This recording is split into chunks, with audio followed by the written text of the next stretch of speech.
I have broken one promise already. It is past 5:20, so one promise has been broken. I'm going to break the second promise. When I started in the morning, I said I will read out 21 jewels from all that I have picked up from morning. I'm not going to do that now because it's past time and I'm not very sure. I don't want to test your patience. Since all of you have been saying that I must share my thoughts, I just have a couple of thoughts I would like to share and then close this particular kind of a thing. The most important thought at this point of time is if we have to be change agents, we have to have high intellectual capital value of ourselves. Each one in this room, just imagine, each one in this room, like companies get listed on stock exchange, there is a share value of each company. A 10 rupee value for Infosys is some 1500 or something, or 15,000. I don't know what is the thing. I'm not into share market, but you all understand share price of a company, right? So the share price of a company gets listed on National Stock Exchange or Bombay Stock Exchange. And Economic Time mostly devotes itself every day to say what is the movement of the share price. And it determines the moods of a large number of investors who invest in different companies and so on. Just as companies have their value and market capitalization is decided by that, we also have a value. And I want to propose the value of each one of us can be considered as an intellectual capital value. Each one of us have an intellectual capital value which can be measured in financial terms. Only thing is, it is not listed in Bombay Stock Exchange or National Stock Exchange. It is listed in our minds. Our intellectual capital value is listed number one in our minds. And this value keeps getting compounded by the feedback that you get. When you are young, our parents give us feedback. It gets into the mind and we form the value. Later the school gives feedback, the college gives feedback. When you are employed, your employer gives feedback. Your friends give feedback. So constantly our intellectual capital value that exists in our mind is getting bigger and bigger. That's why an IIM graduate does not appear for a placement interview which pays him less than 70 lakhs of rupees. A few of them. A few others don't appear for anything which pays them that much. They appear for that which pays them 15 lakhs. And that's true with any college, any institution. If you are a student, you will apply for certain institutions on the basis of your estimate of your intellectual value. So the placement you seek, the job you seek is based on the self-evaluation of your worth. So you have put a worth on your place. Now there are some 2-3 very interesting theories. One of the theories says, if you want to enhance your intellectual capital value, you need to do certain things. One of the things that you need to do is constantly keep inflating your ego or arouse the Hanuman in you. What is the Hanuman? Hanuman in you. Hanumanji has this very peculiar characteristic. When he was young, he tried to play football with the sun. And then he got the shaft. All powers are lost. Then I think his Vayuputra, his father went and pleaded and so on and requested him, don't do this. Then they said, all right, when people praise you, then you will get back your power. And that is why I'm sure you have seen in movies, and people start praising and he grows big and big and big. So we are all his descendants, so we have somewhere in our mind that quality. So you have to arouse your intellectual capital value by recognizing what you are good at. But unfortunately, we may not, because the way you can discover what you are good at is by doing a variety of things. By seeking the right kind of feedbacks, looking at, I think, what kind of. So when you go involved in CSR activity, that is one alternative. You get to know, or you study a book, that is another alternative. You study a book and you get excited by it. You go and attend an evening program like this, and at the end of the day, if you have learned something and you write a little bit of a blog, you put it into the Facebook, it adds to your intellectual capital value. In other words, what you do, the way you deal with your life keeps on adding consciously, unconsciously to our intellectual value. That is what quite often gets reflected as self-confidence, or knowledge power, competence power, and a whole lot of things. And when you build your intellectual capital value, it gets noticed if you do certain other things. And one of the theories, one professor by name Noel Tichy, who used to work, who still works in the same university where our good old friend C.K. Prahlad used to work, he came up with a theory saying that if you want to build your leadership, he used the term leadership, I am using the term intellectual capital value, your leadership or intellectual capital value, you should have a point of view. You should have a point of view. And number two, articulate this point of view and share this point of view with others. When you have a point of view, you become confident. What is point of view? Everyone has a point of view. I asked IIM boys in my own class when I was teaching a course on talent management, do you have a point of view? They said, about what? I said, list all the things you have done from your childhood and you'll have a point of view. They said they started thinking. I said, now think. What did Chetan Bhagat do? All that he did was he picked up some incidents from his IIT and wrote a book, which most people didn't understand in the beginning. He said he himself was not sure. 7 point someone.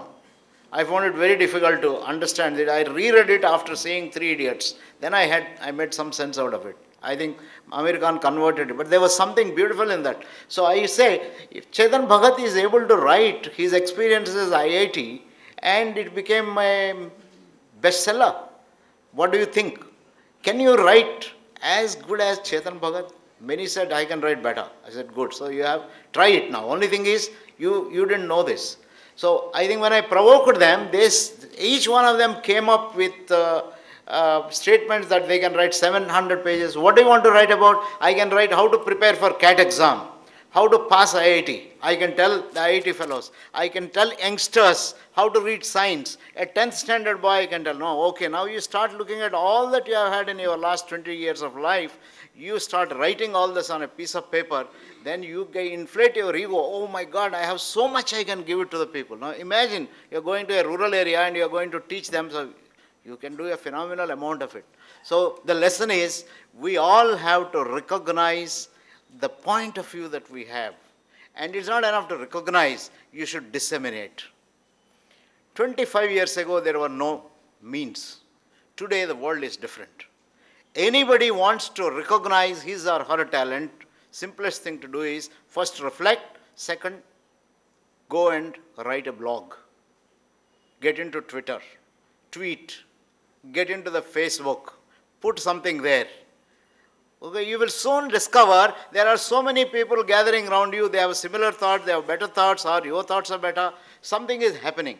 Your intellectual capital is building. Your intellectual capital. You don't have to depend on your organization. You may have a bad boss, good for you. I think when you come back home after the bad boss, take out all the anger on him by writing a blog. Wonderful. I mean, it's wonderful to do. So I think no more organizations are constraints. Organizations are opportunities. If they don't provide opportunity, it is an opportunity. If they provide opportunity, it is even a better kind of an opportunity. So you have to recognize your intellectual capital value and build that value.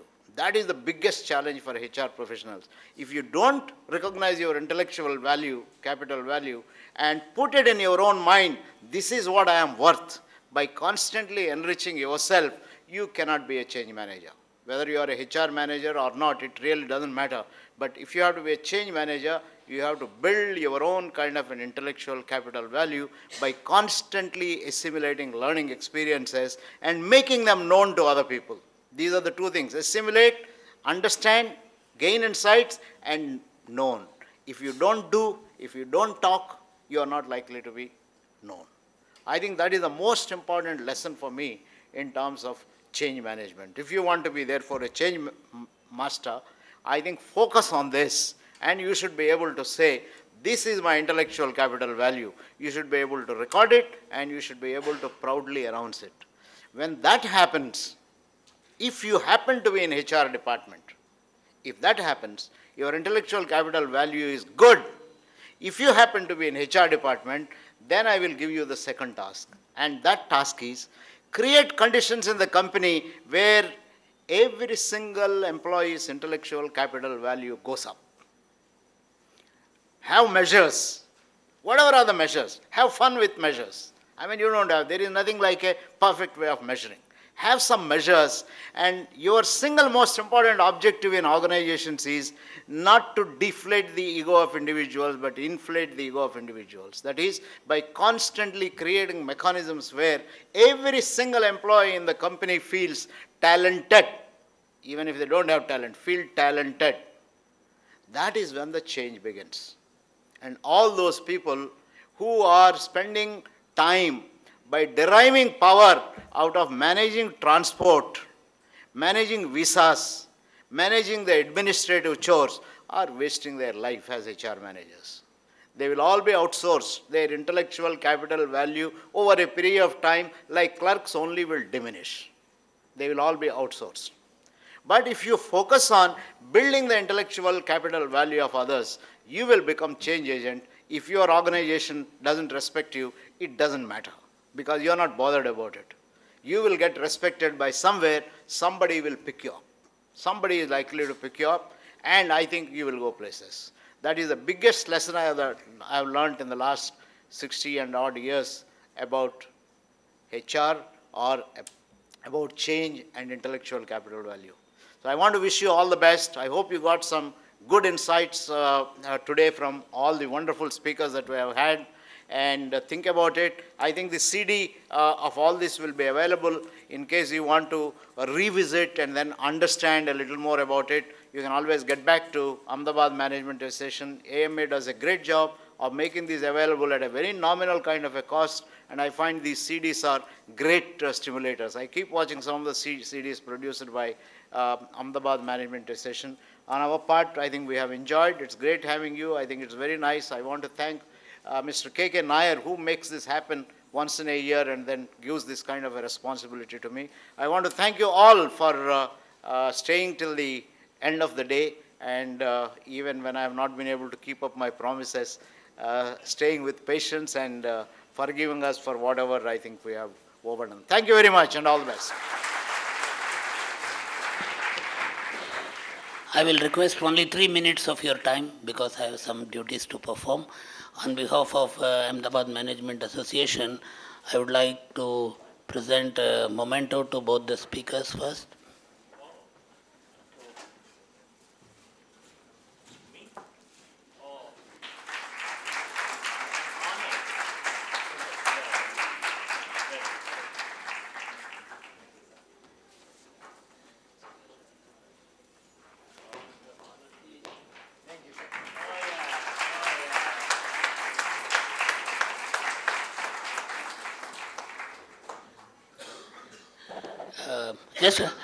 I'll just take precisely 2 minutes, then you can walk out, if I'm still continuing, okay? I would like to thank all the speakers for giving the presentation during this HR summit, where HR is a change agent. But first of all, I would like to thank Dr. T.V. Rao, who has been instrumental in organizing and coordinating this HR summit. And this is one time I would like to thank him because I have learned under him in 1976. He taught me HR when I was a student at Indian Institute of Management, Ahmedabad, and I really enjoyed at that time, and even now I continue to enjoy whatever he says. Thank you very much, Dr. T.V. Rao. And I would like to thank all the other speakers who had come over here and given their presentation on CEO as change agent, talent acquisition, HR analytics, engagement, and finally Mr. Himanshu for his wonderful presentation of what corporates can learn from non-corporates. And just one final word, that this is becoming, and what Mr. Himanshu Bhatt has said is becoming very important. This is also brought out in the chairman's speech of Unilever chairman and also the ITC chairman. Both of them, they talk about sustainable growth, and they also talk about how we have to, HR people really have to work in a VUCA world. A VUCA world means volatility, complexity, uncertainty and ambiguity. So they call this a VUCA world. And this is known in management jargon since almost 25, 30 years. So if we have to survive and grow in a VUCA world, we have to have sustainable growth. That means we have to engage the community around us, and that was summed up by Mr. Himanshu Bhatt very well. So all the HR people have to take care that they don't have to really only look at internally, they also have to make a difference to the world around them, to the environment around them. And I thank all of you for being so patient, being here, and I thank everybody else who have contributed to making this function a grand success. Thank you very much. Thank you all of you. Have a good evening.